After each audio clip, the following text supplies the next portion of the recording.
to the hello Rosa. Yes, hello.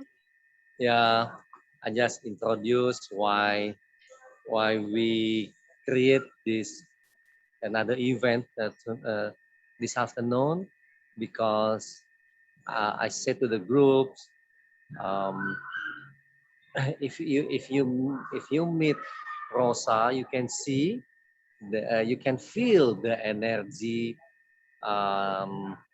Rosa now, the energy, the way she look, the healthy, always smile, and he must be has a strategy.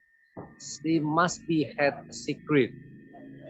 How she become like like this now, yeah. So I said personally, I would like to know more to explore her, and now we have translator also here, so you can share detail. Okay, Sure. uh, let me introduce. Tony, boleh kenalkan ini kita, translator kita hari ini? Miss Susan. Hi, my name is Susan. I'm a clinical hypnotherapist. Okay. Nice meeting you, Mrs. Rosa. Okay, please. Okay, it's your time, Rosa. Okay, so the question is, what's the question? What's your secret? A secret.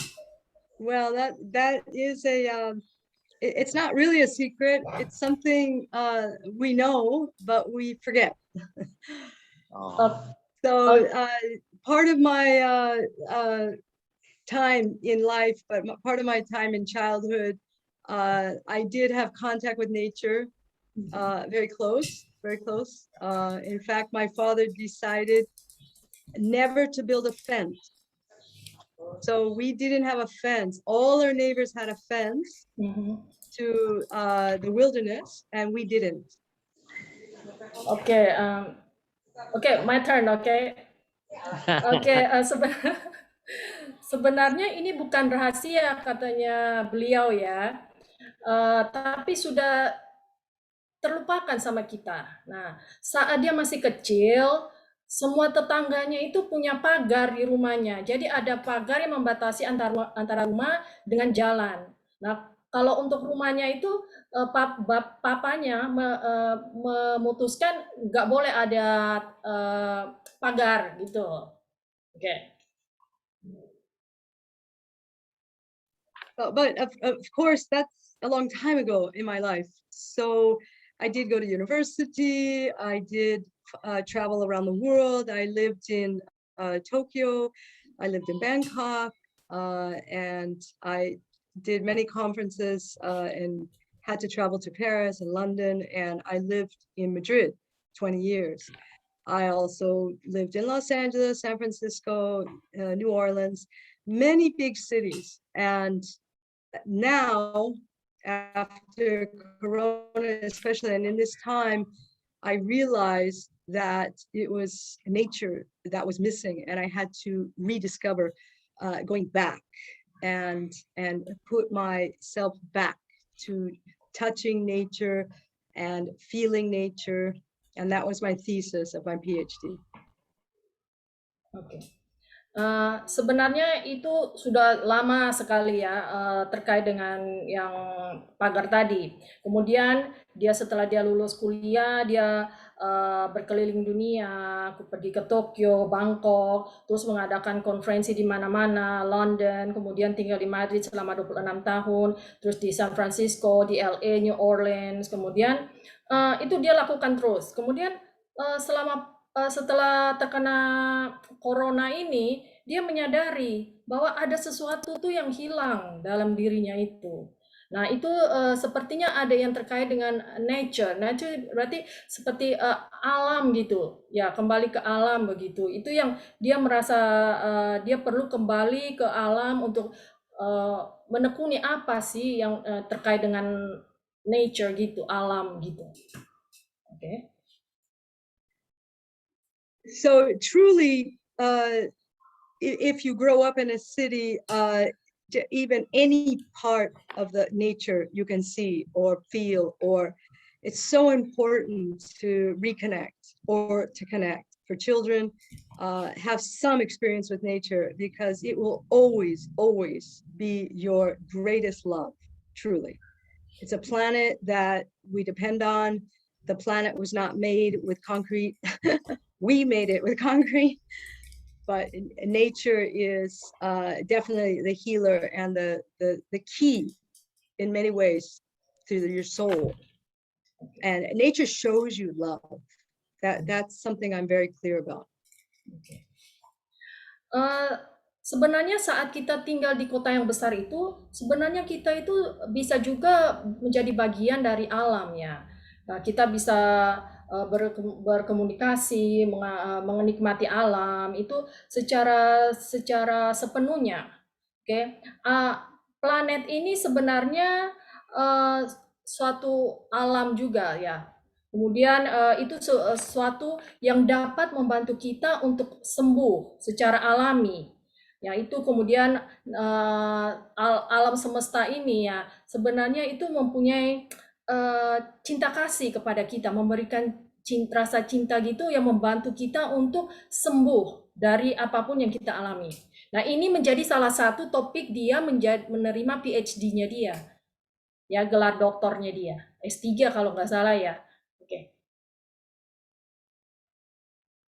So there is a difference between letting children or adults discover, and there's a difference. If you send a child to nature with a list and classification, you are accessing the wrong side of the brain, because that's the brain that's more, we call that the male, the classification, and it's too, it doesn't have the sense of discovery.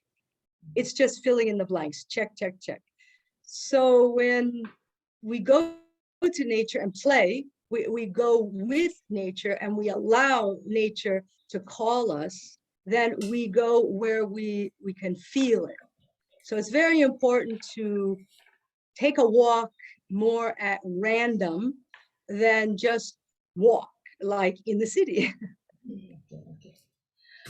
Ini alam ini dia berbeda. Kalau misalnya kita mengirim anak ini khusus ke alam, misalnya oke, ini kamu ke alam, kemudian kamu melakukan penelitian ini ya, pengamatan A, B, C, kemudian dilakukan seorang anak ya, sesuai dengan perintahnya itu berbeda. Kalau seorang anak melakukan demikian di alam dengan seseorang anak yang bermain sendiri dan membiarkan dia bermain secara spontanitas begitu ya, dengan alam, berkomunikasi dengan alam, dia akhirnya bisa merasakan bagaimana sih alam ini membawa perubahan dalam hidupnya. Kemudian juga itu berbeda saat kita berjalan itu secara random, ataupun berjalan dengan menikmati alam, itu beda, dia katanya begitu. Jadi ada perbedaan antara perasaannya itu beda lah gitu. So this is how you can be more in tune. You know, we say in tune, in melody, in harmony with nature, because nature is calling you and you can respond. And oh, look at this flower. Oh, look at this. So it's not because you have to go there. It's an intuition. So when your intuition is using the other side of the brain, the right side, which is the feminine, this is activating your heart. Now here in the heart is not with the mind, the logic. So this is the intuitive side. And for you to have a sense of your heart, your soul, here, this part of you needs healing. Your mind can use books, but that's limited. That's not a smile that's going to be real. Okay, that's going to be a smile from your mind. So you're using your heart, connect with nature, You can grow your food, you can have a little plant, doesn't matter. It's you and nature, and that's what will make you smile in your heart. Okay, I just have one question. Okay, you say sense of the heart is gonna heal. Yes. Oh, okay. Let me translate. Okay. Jadi ini kita membutuhkan suatu harmonisasi terhadap alam katanya. Nah, saat kita merasa alam itu memanggil kita dan kita berkomunikasi dengan alam, itu secara tidak kita akan merespon. Nah, ini beda dengan suatu keharusan kalau kita kamu harus diharuskan untuk berkomunikasi dengan alam. Oke, ini alam, kamu harus berintuisi begitu. Jadi dengan kembali ke alam dan menimbulkan intuisi ini, akhirnya ini aktivitas di dalam hati, bukan itu aktivitas di hati kita, bukan terkait dengan pikiran, begitu beda. Nah, jadi dengan ada kembali ke alam, kemudian kita merasa ada suatu perasaan, ada terkait dengan kepuasan dalam hati kita, itu akan membantu kita untuk sembuh gitu. Okay. So I see the question in the chat about children playing in the rain and getting sick. Well, there's a parent should be not neglect their children. So rain is, feel the rain, but not too much. Have a balance. So it's important to feel the rain a little, not be afraid of the rain. And if it's warm, you can have the right protection and still feel the rain. And feel, nature with rain. So to answer that question. Okay. Beliau menjawab, ada pertanyaan di chat ya, ini bagaimana saat anak-anak itu bermain hujan-hujanan ya. Nah, kemudian kata beliau, anak perlu dibiarkan bermain di hujan, tapi kita harus tahu, sebagai orang tua harus tahu balance, harus tahu seberapa banyak kita membiarkan anak itu bermain di hujan. Nah, kita harus tahu ada batasnya. Nah, ya saat dia sudah merasa cukup, ya kita berhenti gitu. Jadi nggak sampai sakit begitu. Ya, oke. So even adults can feel the rain. So I think that's really important to be somewhere between understanding nature and not completely over, in nature too much so you get sick. Okay, so that I wanted to clarify that. Adults also can feel the rain, let go of your umbrella for a moment. Beliau juga menambahkan, bukan hanya anak kecil aja yang perlu bermain-main di hujan, kita sebagai orang dewasa pun boleh, dan bahkan dianjurkan sebaiknya begitu, kita juga bisa menikmati hujan. Namun kita tahu batasannya, jadi nggak sampai sakit. Okay. So I learned from Master Asana that nature gives love all the time. Gives you fruit, gives you food. It just keeps producing and keeps giving you love. If you play with your hands and get inside of nature, and maybe you have a problem, and you go to your garden, you go even in your house, as soon as you touch the soil, real soil, or the leaves, or work with nature and just concentrate there, let go, you can meditate in that. Nature will give you love, and your trauma is reduced dramatically. Okay. Was it Master Rosana, did you say? Master Arsana, Mr. Katut Arsana. Oh, Master okay. Arsana, all right. He's my yoga teacher. And we work in the garden together. So he teaches me a lot about love of nature. Oke. beliau menjelaskan tentang apa yang dipelajarinya dari Master Arsana. Itu dia juga menyatakan bahwa alam itu memberikan cinta. Nah, saat kita saat kita bermain melakukan di kebun ya, kita lagi berkebun gitu, kita kan harus megang tanahnya, kemudian ada daun gitu. Kita saat kita berkebun ya banyak yang dipegang ya di alam, yang bagian dari alam itu.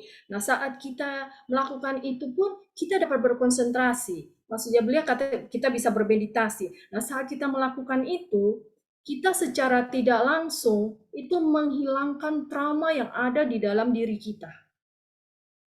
Oke. Okay, so I will give you an example today, for example. Okay. So I opened my email and I had a friend who was critical. He's older, so he had cancer, lung cancer. And I knew he was dying. I didn't know when, but today I opened my email and he died yesterday. So I was very sad, today. But I went and was working in the garden at Om Ham, and I could feel the healing of nature, just to let go of that. So I was not so traumatized. So nature is so beautiful that way. Okay, feel sorry for your friends. Okay. Thank you. Okay, Oke, beliau memberikan contoh ya, contoh nyata ada bagaimana alam itu bisa membantu beliau mengatasi masalah dalam kehidupannya ini. Yang paling hari ini dia membuka emailnya, kemudian dia punya teman yang sudah berumurnya lebih tua dari beliau, dia punya kanker paru-paru, kemudian dia itu sebenarnya sudah sekarat, tapi dia tidak tahu kalau beliau itu sudah meninggal kemarin. Nah, dia saat membaca email itu dia merasa sedih, ya. Kemudian setelah membaca email dia berkebun, kemudian dia bisa melakukan hal-hal yang terkait dengan tanaman segala macam. Dia merasakan bahwa alam ini memberikan cinta kepada dia. Nah, dengan demikian kemudian dia juga merasakan setelah melakukan berkebun itu, dia itu merasa seperti ada pelepasan. Dia melepaskan rasa kesedihan kehilangan temannya itu, sehingga dia jadi kesedihannya itu jadi berkurang begitu. Itu adalah contoh bagaimana alam bisa menghilangkan trauma atau kejadian yang tidak menyenangkan bagi beliau.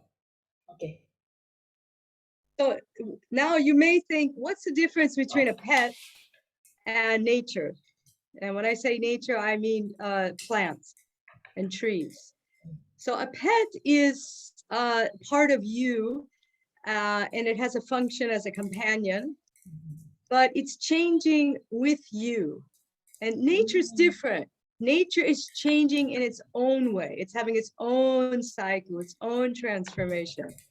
So when you interact with nature, you are moving to the life cycle, and your life is changing and transforming. So that is how you see the season. You watch the leaves change colors, flowers, the birds in the morning. That is the difference of plants. They have a cycle that's not related to you. And so you are experiencing something that's transformational. Jadi sekarang pertanyaan yang timbul kemungkinan apa sih bedanya antara binatang peliharaan kita dengan nature? Nature ini dalam artian itu seperti sesuatu yang terkait dengan tanamannya, gitu. Nah, kalau binatang piaraan itu dia itu fungsinya biasanya untuk menemani kita ya. Jadi dia menemani kita, namun dia itu akan berubah seiring dengan kita. Jadi kalau kita lagi sedih, dia pun sedih. Kalau kita lagi senang, dia pun senang. Nah, begitu. Nah, kalau nature atau tanaman itu ya, tumbuh-tumbuhan, dia itu perubahannya itu berbeda. Nah, dia punya siklus yang berbeda dari kita. Nah, jadi kita itu malah akan berubah sesuai dengan siklus dari alam itu tersebut. Nah, seperti saat terjadi perubahan musim. Nah, akhirnya kita mengikuti gimana sih alam itu berubah. Nah, jadi ini suatu transformasi gitu kata beliau. Oke. So, and in a city or in an apartment, even if you had one plant, I had only two plants, excuse me, during Corona. I couldn't buy more seeds. I couldn't do anything, but I was watching and moving and growing with that plant. And that plant was changing and transforming and making flowers. And I was just so happy every morning to wake up and see that change. Oke, meskipun kita tinggal di kota besar ya, ataupun di tempat yang kecil sekalipun, contohnya seperti beliau pada saat selama corona ini dia cuma punya satu tanaman ya di rumahnya.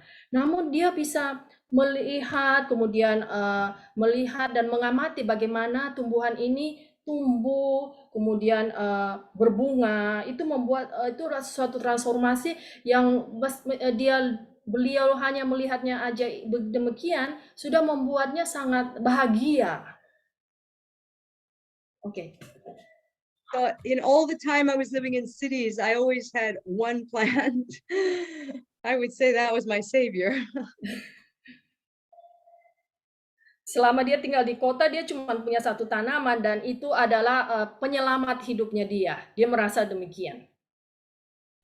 But now we have to realize that the planet is calling us. We have abused nature, and we need to be more grateful. So the healing of us is also the healing of the planet. Oke. Sekarang kita harus menyadari bahwa planet ini membutuhkan kita. Nah, karena planet ini sudah digunakan secara tidak bijaksana. Jadi kita harus merasa berterima kasih, mempunyai rasa terima kasih yang sangat besar terhadap planet dan alam ini. Okay. So that's the second part of the happiness or something. When your food, when you grow your food, or when you feel that you have a connection to the food, the plants that give you nourishment, your liver is the place of your emotions.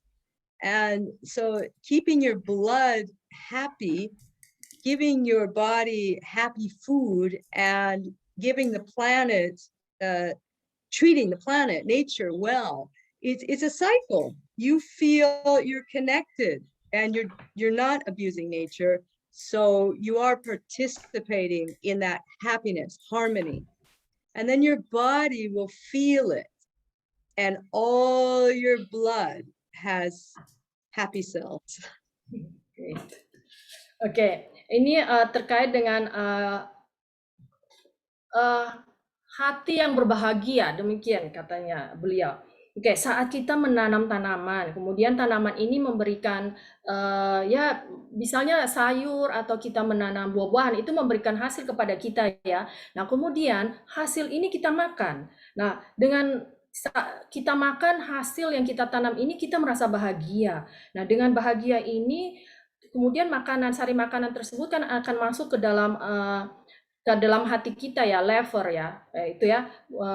ya, kemudian dia akan masuk ke dalam situ, kemudian dia akan memberikan rasa kebahagiaan ke dalam diri kita. Nah, ini secara tidak langsung kita sudah mempunyai hubungan dengan alam, kita memanfaatkan alam dengan baik dan bijaksana, sehingga dalam tubuh kita ini semua sel dan darah kita itu menjadi bahagia karena kita memberikan makanan yang bahagia pula.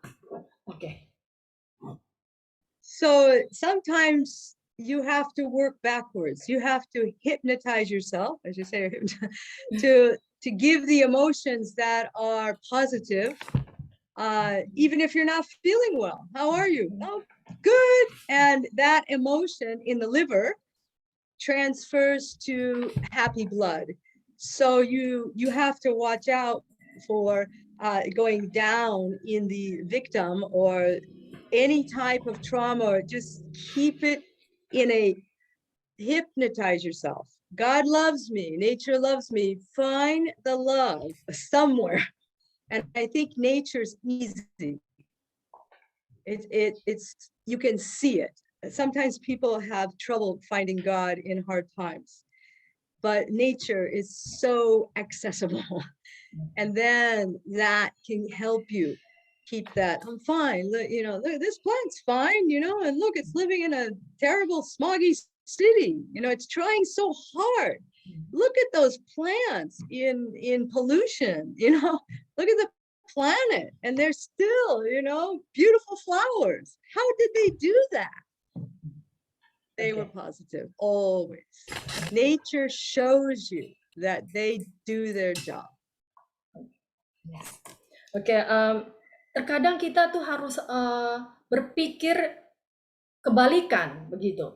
Jadi misalnya gini ya, saat kita mengalami, saat ditanya gimana sih kabar kamu? Nah, sebenarnya kenyataannya kabarnya nggak baik, tapi kita berpikir sebaliknya gitu. Jadi kita bilang, oh saya baik sekali begitu.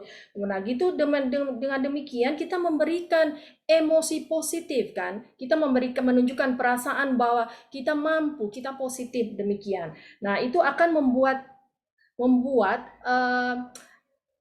hati kita menjadi bahagia kan. Nah setelah hati kita bahagia, otomatis darah yang beredar dalam tubuh kita pun menjadi darah yang berbahagia. Pembentukan sel pun akan berbeda ya, karena darahnya pun darahnya berbahagia. Kemudian beliau juga menyatakan bahwa kita harus menemukan cinta itu di suatu tempat. Oke, yang paling gampang adalah dengan ditemukan di alam. Itu paling gampang. Nah, sebagai contoh misalnya suatu tumbuhan yang ditumbuh di suatu tempat yang banyak polusi sekalipun dia bisa tumbuh, kemudian dia bisa berbunga. Nah, ini menunjukkan bagaimana sih alam itu bisa bertahan hidup. Demikian juga dengan kita.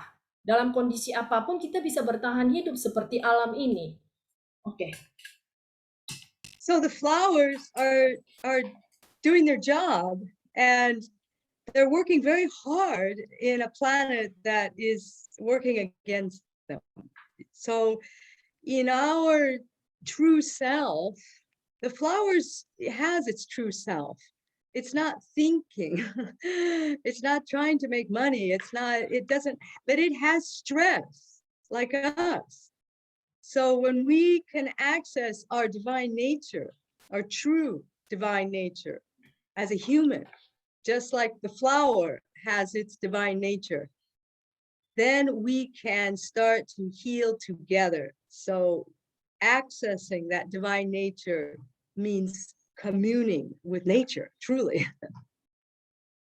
Oke, seperti bunga yang hidup di alam yang misalnya di tempat yang banyak polusi. Nah, itu kan secara alam ini kurang mendukung kehidupan bunga tersebut ya, atau tanaman tersebut ya. Tetapi bunga ini ya tetap juga dia punya sel ya. Nah, kemudian dia juga bisa mengalami stres seperti layaknya manusia. Mungkin karena tidak cukup air dia bisa juga layu. Namun dia kadang-kadang dia bisa bertahan hidup menghadapi alam yang kurang menguntungkan bagi kehidupan bunga tersebut. Nah, kemudian kita juga dianjurkan sebagai manusia dianjurkan untuk menemukan bagaimana sih alam itu bisa membantu kita untuk menyembuhkan kita. Karena dengan demikian kita bisa berkomunikasi dengan alam.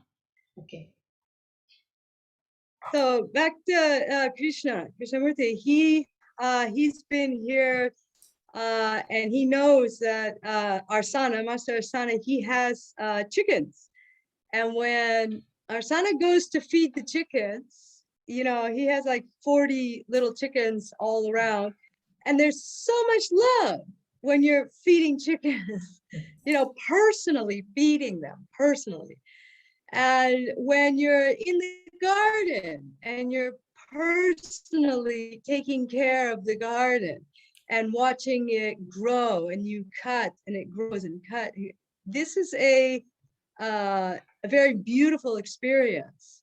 and the food you eat and the way that you grow that food is making you happy. Is that right? Krishna, you're there still? Are you still there? Okay. Alright. Kemudian beliau memberikan contoh ya seperti yang dilaksanakan oleh guru beliau yaitu Master Arsana. Dia memberikan makan kepada 40 ayam-ayam mungkin yang masih kecil ya, ayam bayi itu ya. Nah, itu dikasih makan dengan tangannya sendiri. Itu menunjukkan bagaimana sih perasaan kasihnya dia ya.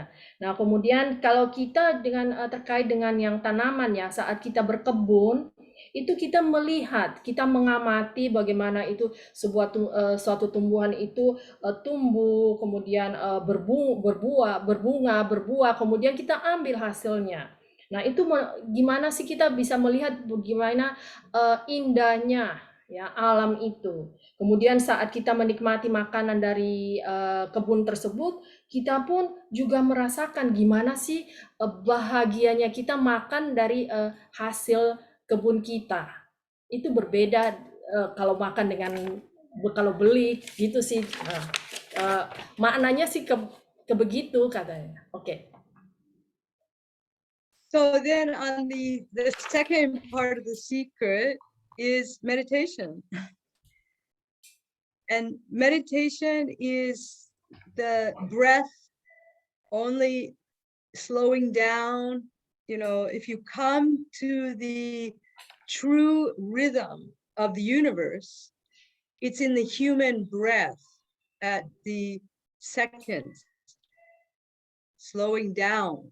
So when we have that breath and concentration for just meditation, can be 1 minute, really, just a very slow, that is the harmony of the planet and the universe at the same time. So that is key to calm and almost ageless. It's just so, it's beyond time. And then you feel you're not in time, you're in the true harmony of the universe. And that's really, I would say, the moment of just light, just pure light. And that is pure happiness.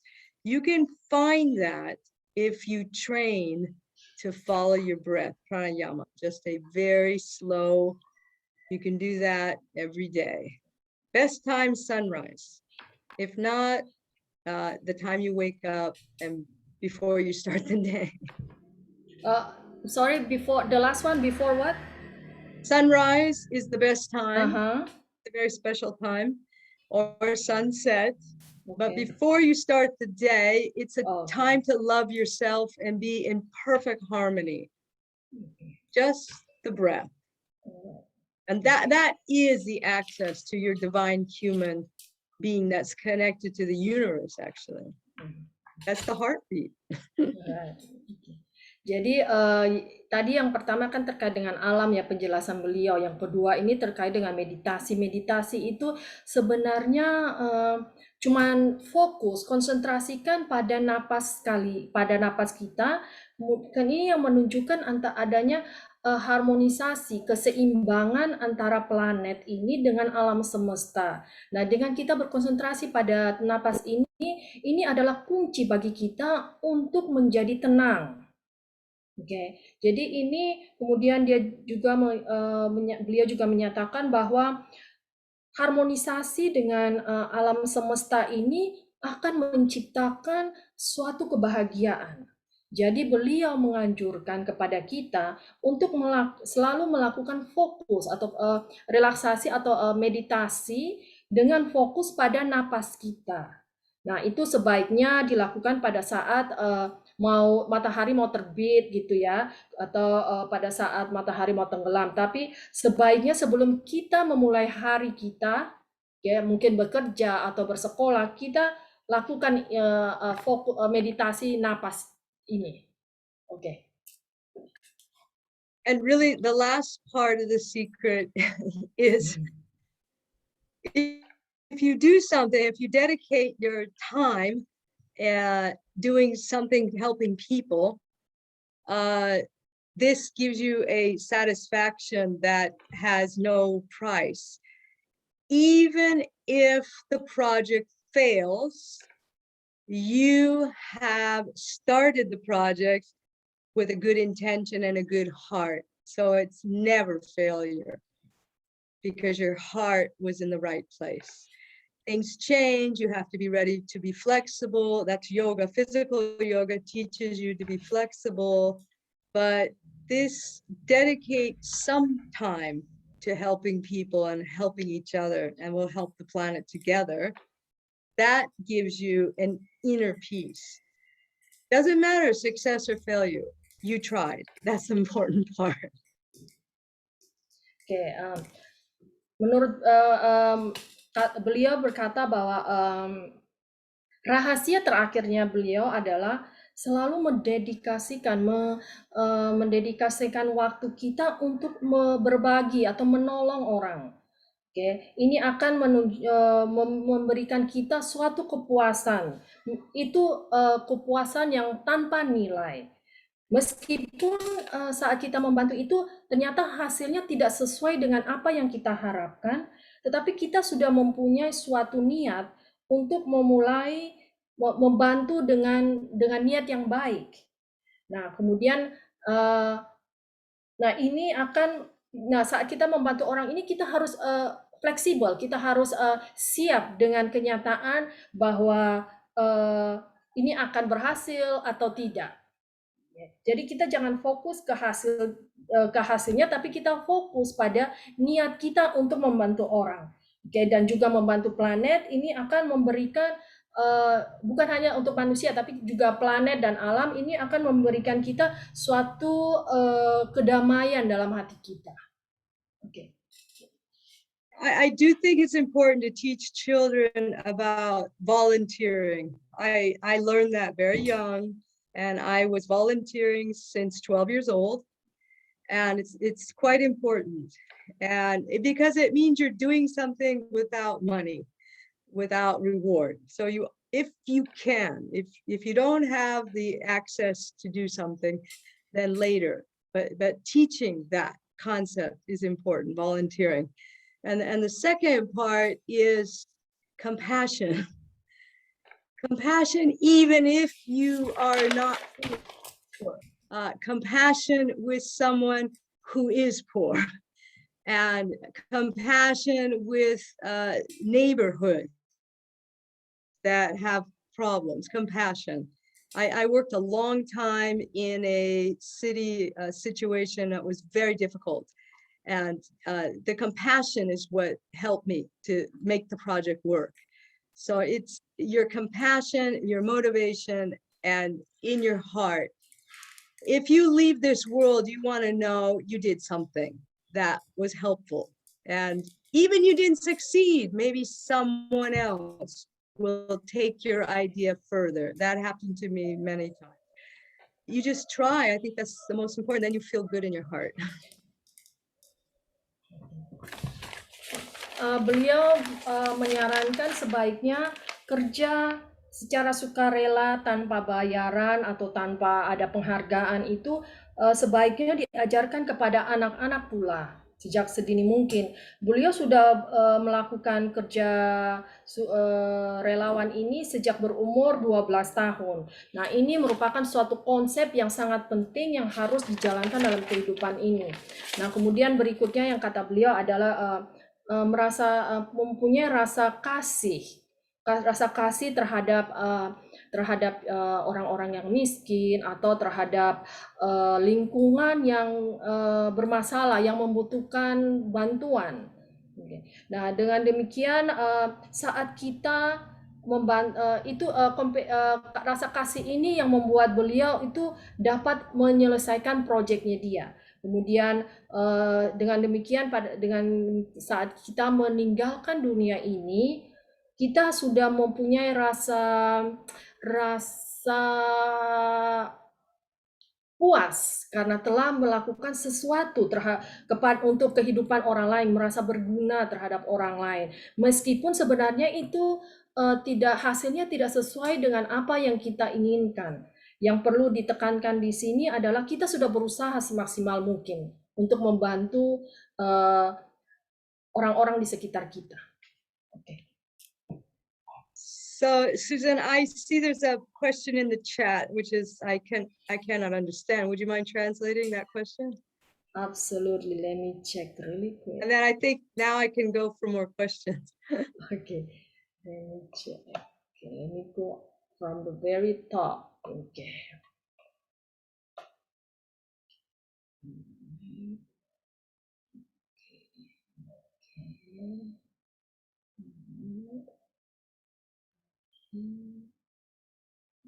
Okay, that's for the raining.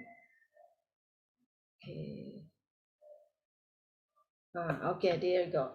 Kenapa tanaman? Jadi bisa kontak Kenapa kalau tanaman? Oh, okay. There's a question regarding why you when you mention about nature, it's nature you like relate to the plants instead. Okay. Why is it plants? Plants. Why plants and why not something bigger? Well, I mean, plants are the closest to us. We eat them, you know. And trees also, we use them to build houses and furniture or things in our house. And these are the closest to the humans, but plants are really very close to us and they grow very fast. Trees grow slow. So you can see and have more interaction. They're alive.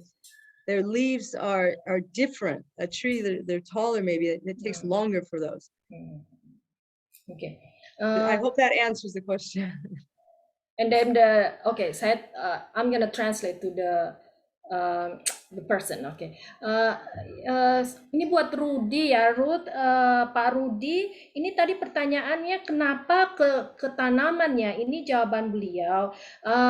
Karena tanaman itu bisa kita makan ya. Nah, kemudian juga misalnya kalau tumbuhan yang gede ya, untuk pohon yang gede itu kita bisa buat untuk menjadikan kayu, kemudian kayu tersebut digunakan untuk rumah kita.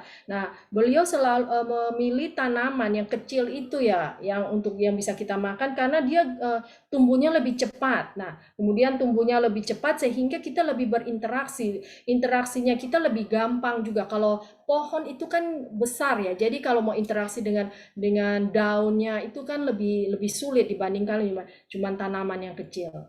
Okay. Nah, untuk yang hewan tadi sudah dijelaskan ya di awal karena hewan itu mempunyai dia cuma berfungsi sebagai menemani aja, kemudian dia akan berubah seiring dengan perubahan yang terjadi dalam diri kita.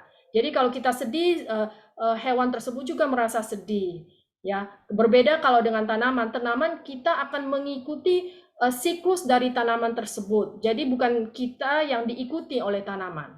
Oke. Okay? Jadi bisa membantu kita untuk menyembuhkan apa yang perasaan negatif yang ada dalam diri kita. Oke, ini yang ketiga pertanyaannya, apakah karena tanaman yang punya efek tertentu menjadikan kita bisa kuat? Oke, Miss Rosalinda, here the other question. Is it because the plant has the roots that make us connect more to the nature? I think that when you're very, for example, if you talk about the Chinese culture, it's huge Chinese culture. But if your grandmother is Chinese and she teaches you something and it's closer to you, so it's much more accessible. Just plants are right there. They're very accessible. If you're growing tomatoes, or if in your garden you have a plant that has a flower and you're watching, or the leaves are changing colors, and that is much more accessible than a grand, huge picture of nature. So the closest you can be very small if it's necessary.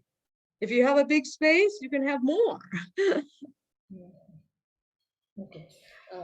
Let me translate for him. Oke, jadi katanya beliau itu kemungkinan saja demikian. Kemudian ini karena juga itu tanaman itu kan mudah kita akses ya, kita akses apa ya bahasa bisa kita mudah kita cari gitu ya. Atau kita kemudian saat terjadi perubahan warna di daunnya kita gugur begitu. Nah, itu kan kita bisa melihat bagaimana sih dia itu berhubungan dengan alam. Nah, begitu katanya untuk tanamannya. Okay. There's also your fingers.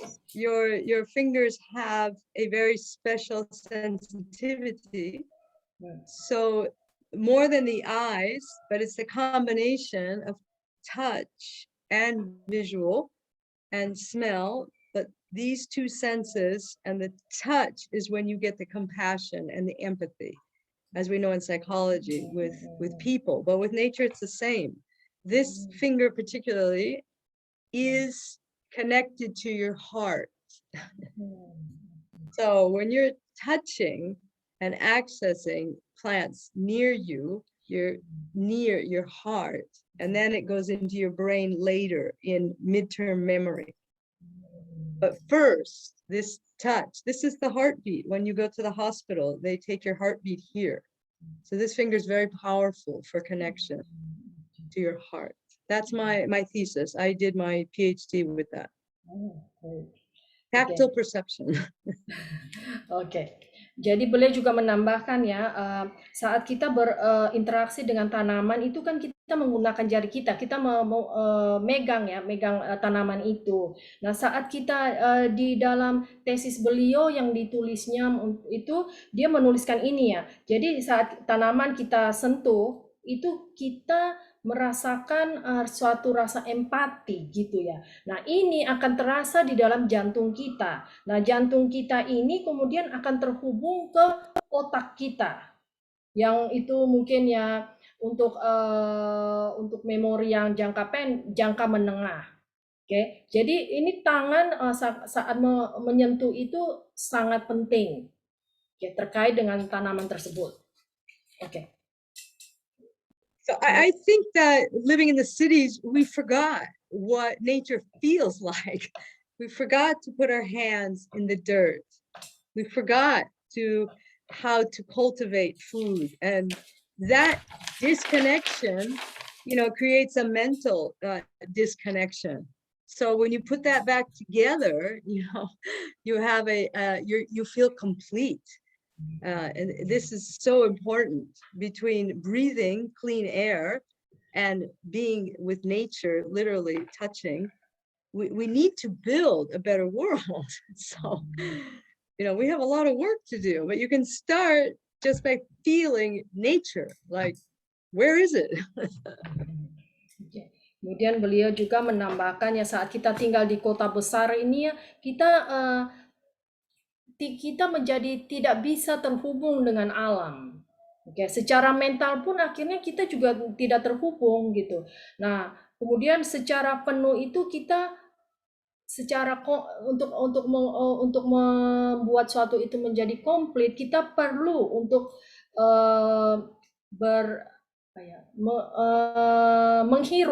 menghirup udara yang bersih dan juga untuk memegang alam, merasakan alam dengan pegangan jari kita.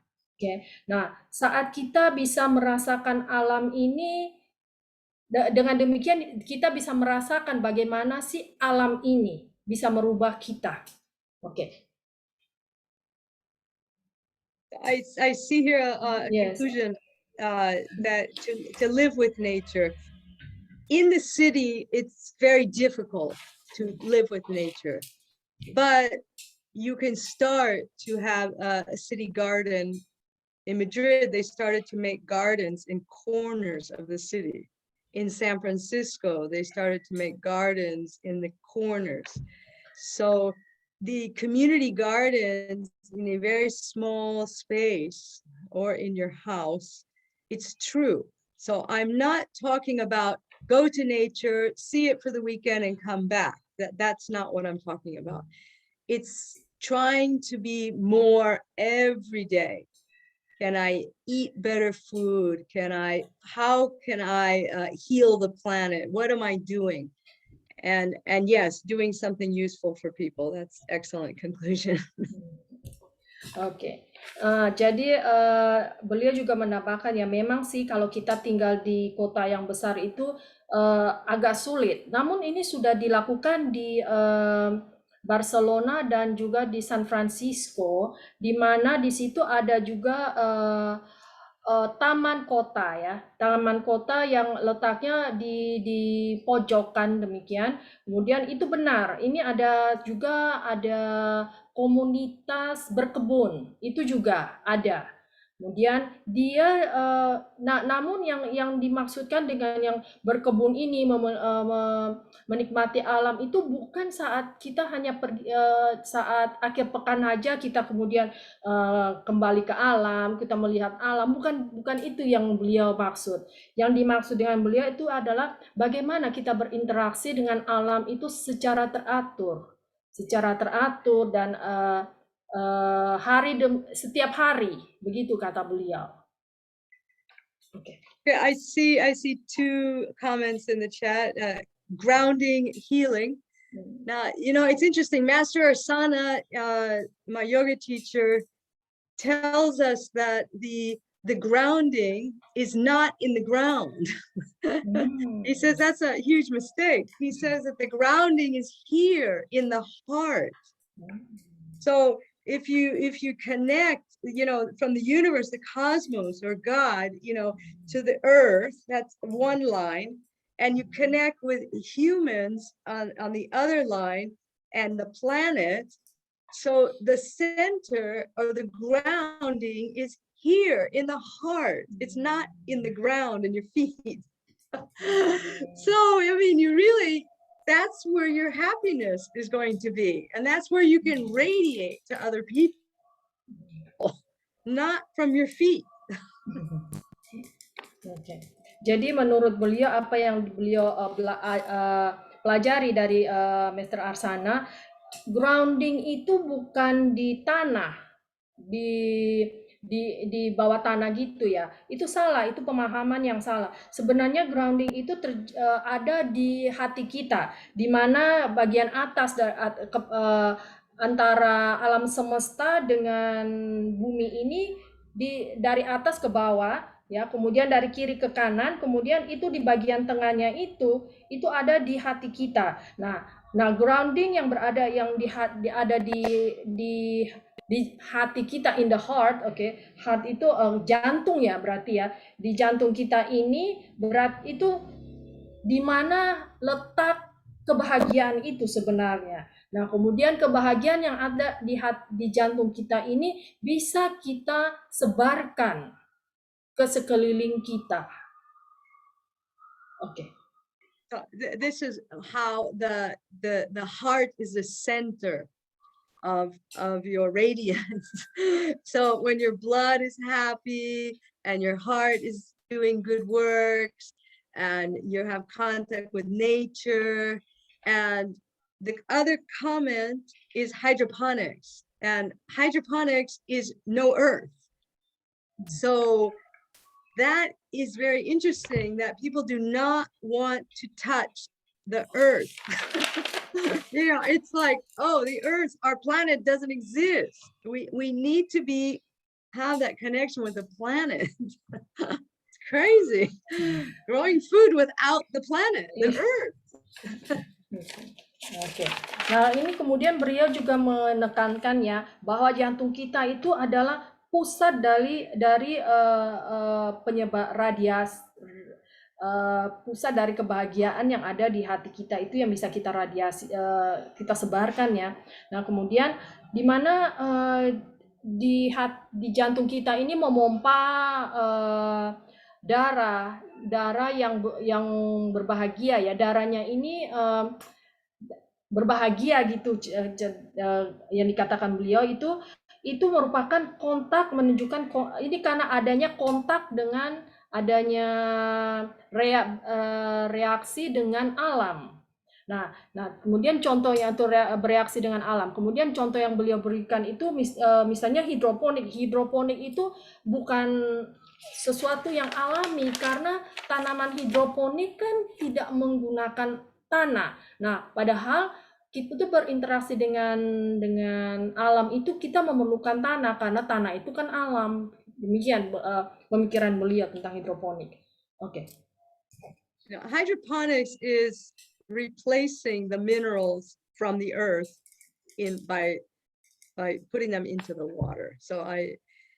But it's more important that we heal the earth and we can grow the plants from the healthy soil. So not just adding the minerals artificially to the water. So that's a big difference. Kemudian beliau juga menambahkan bahwa hidroponik itu menggunakan air yang menggantikan mineral-mineral yang berasal dari alam, dari tanah itu. Nah, padahal kita itu butuh untuk membantu alam semesta bumi ini untuk bisa menjadi lebih baik. Nah, caranya itu membuat bumi ini menjadi lebih baik dengan menanam tanaman yang di tanah yang menggunakan mineral yang berasal dari bumi ini, dari tanah tersebut. Oke. So is there another question I missed? Susan, do you have a question? Oh, that's pretty clear for me. I think that is the last one. The one is already translated in English. Do whatever. Okay. Let me read this really quick. Is that about the conclusion? The conclusion is that I got today is to live with nature, fulfillment, do whatever useful for many people, live happily. Okay, that's you already answered that, and then grounding, and then. But nowadays many people do hydroponics. Okay. And then there's another conclusion here. So healing is in your heart. Or maybe the opposite. Your heart can heal you, the planet, and other people. So find out how to make yourself happy. Oke, untuk pernyataan yang itu bahwa penyembuhan itu ada di jantung kita, itu sebenarnya kebalikannya, bahwa justru jantung kita itu yang menyembuhkan, gitu, yang disembuhkan. Nah, itu dengan cara kita mencari apa sih kebahagiaan bagi diri kita sendiri, gitu loh. Cari, itu yang ditekankan oleh beliau. Oke. Cari apa sih bahagia itu bagi kamu? Oke. Yeah, maybe it's singing, maybe it's painting, maybe just something. Find something that makes your heart happy, then your blood is happy, and then you can move on from there. So I like gardening, but in general, some people don't like gardening, but it's so important we heal this planet. It's where we get our food and our air. So I do believe that if we start just looking at nature, but the other side, I know the mental side, is we have to find our happiness in doing something. So the hobbies, something, it can be 2 minutes a day, doesn't matter, but something. More than surfing the internet, okay? More than that, something active. Oke, beliau juga menambahkan bahwa apa yang kita perlu lakukan itu carilah apa yang membuat kita tuh merasa bahagia. Oke. Nah, karena juga kita perlu untuk membantu planet kita ini untuk menjadi lebih baik. Karena kita butuh udara dan juga butuh makanan dari planet ini sendiri. Nah, kemudian untuk yang secara mental ya, secara mental itu memang kita harus menemukan apa sih yang membahagiakan kita sendiri. Nah, kemudian lakukan ini secara rutin, setidaknya 2 menit sehari. Kemudian beliau juga menganjurkan untuk kurangin hal-hal yang terkait dengan internet. Oke. So that's our motivating each other is important. I think this is a great way to motivate each other, and staying in touch with people really. But motivate yourself. And I've been a teacher for 40 years. And I always tell my students, you know, you can have another teacher and you can learn from a book more things maybe, but I will motivate you. And that's the difference. I will spend 50% of my teaching motivating my students, because it's so important to motivate each other. And that's really my dedication to teaching. The students can learn anyway, but motivation is so important. So try to motivate your family, say something anytime, all the time. And then you keep this good vibration and you feel good. Thank you. Oke, beliau juga menambahkan ya, beliau ini sudah menjadi guru selama 40 tahun, kemudian dia mendedikasikan waktu untuk mengajarnya itu 50% dari waktu mengajarnya itu dia mendedikasikan untuk memotivasi para pelajarnya dia ya. Kemudian dia juga berkata bahwa ya mereka anak-anak sekolah itu bisa belajar dari guru lain ataupun dari buku atau dari internet, tapi mereka tidak bisa mendapatkan motivasi ini. Jadi dia 50% dari waktu mengajarnya itu dia berikan kepada mereka untuk memberikan motivasi. Oke. Nah, kemudian kita perlu untuk memotivasi, saling memotivasi satu sama lain, kemudian juga untuk tetap berhubungan dengan orang-orang, dan beliau juga menganjurkan kita untuk memotivasi keluarga kita setiap saat dan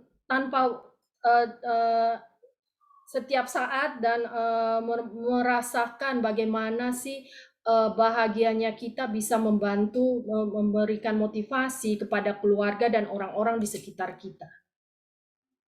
So that's the new normal. Help each other.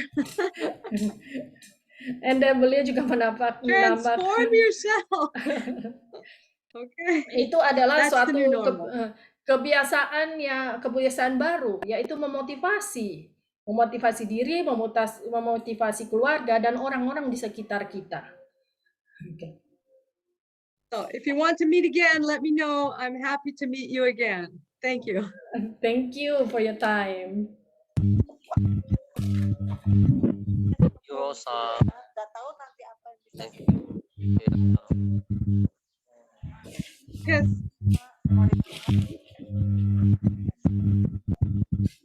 Thank you, Susan. Thank you very much. Thank you, Ms. Rosa. Thank you, Tony. Thank you.